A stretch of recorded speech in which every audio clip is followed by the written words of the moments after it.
Hello everyone, welcome to Chill Thoughts. The T60 has most of the same deficiencies that the T40 does, but the design is much better. The feet still try to cut you, the side panel mounting holes still don't align well, the side screws don't have any gaskets or cushion to prevent scratching the paint, my copy arrived scuffed, and Metalfish still used glue to attach the dust filters.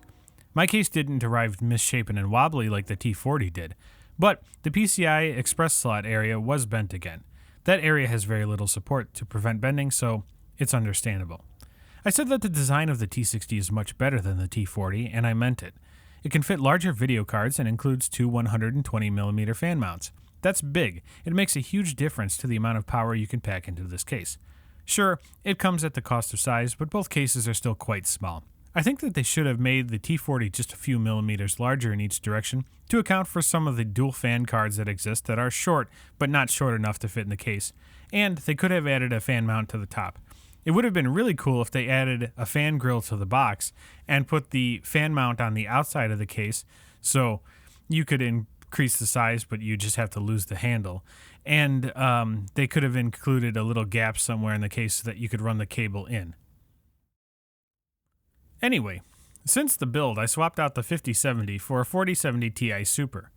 And I ran Furmark on the 4070 Ti Super for about 10 minutes, and the card never made it past 75 degrees, with 91 degree hotspot.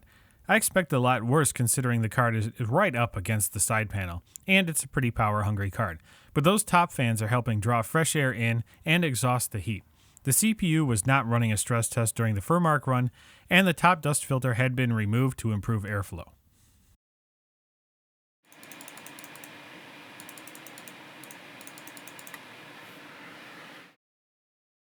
Some of you out there might have been cringing at my choice of CPU and platform for this build. After all, Intel is trash right now, right? Well, if you believe that, you probably have just identified yourself as a WCCF Tech commenter.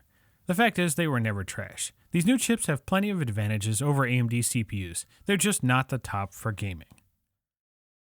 In a coming video, I'm going to show you how easy it is to, and how little you lose, by power limiting this CPU for small form factor builds.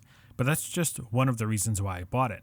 The platform, although already being phased out, I hear, has insane connectivity. In fact, it's better than almost everything I can think of. I think it's better than everything I can think of available in ITX for AM5. All of the Type 8 ports on this board are 10 gigabit ports. It has two Thunderbolt 4 ports, 5 gigabit Ethernet, and 3 M.2 slots. It also has regular antenna connectors. There's also that iGPU, which, if I'm remembering correct, I don't think AMD has any answer for in terms of media handling. It might, I think an 8700G might be better for gaming still, but that's about it. If I had to pay full retail for the stuff, this build probably would never have happened. But Micro Center was offering such a good deal that the CPU ended up being about $230. And at that price, it's a massive bargain. Anyway, I really liked this case, and I think that it will actually stay built for a while as my Windows machine and video capture box. Now don't worry, I would never waste this kind of performance on that. I might swap out the GPU or something later, but I'll use this computer for a lot of other stuff too. Thanks for watching. Hope this was, informative, entertaining, whatever. Come back for the next one.